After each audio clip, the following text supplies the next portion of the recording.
Winooski Tyne Classics presents Hansel and Gretel and Other Stories by the Brothers Grimm, narrated by Chris Coxon. Hansel and Gretel. Hard by a great forest dwelt a poor woodcutter with his wife and his 2 children. The boy was called Hansel, and the girl Gretel.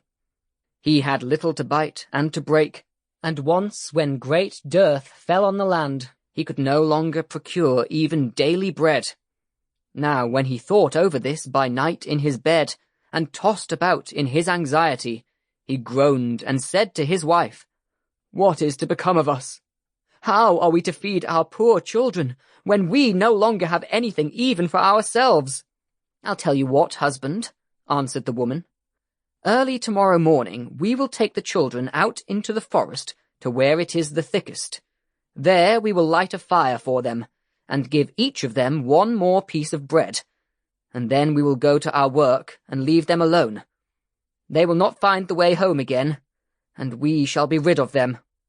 "No, wife," said the man. "I will not do that. How can I bear to leave my children alone in the forest? The wild animals would soon come and tear them to pieces." "Oh, you fool," said she. "Then we must all 4 die of hunger. You may as well plane the planks for our coffins." And she left him no peace until he consented. "But I feel very sorry for the poor children, all the same," said the man.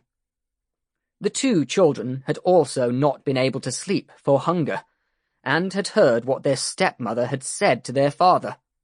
Gretel wept bitter tears, and said to Hansel, "Now all is over with us." "Be quiet, Gretel," said Hansel. "Do not distress yourself. I will soon find a way to help us." And when the old folks had fallen asleep, he got up, put on his little coat, opened the door below, and crept outside. The moon shone brightly, and the white pebbles which lay in front of the house glittered like real silver pennies. Hansel stooped and stuffed the little pocket of his coat with as many as he could get in. Then he went back and said to Gretel, "Be comforted, dear little sister, and sleep in peace. God will not forsake us." And he lay down again in his bed. When day dawned, but before the sun had risen, the woman came and awoke the 2 children, saying, "Get up, you sluggards. We are going into the forest to fetch wood."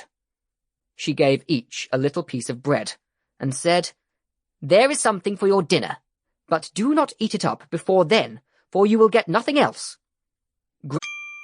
Sample complete. Ready to continue?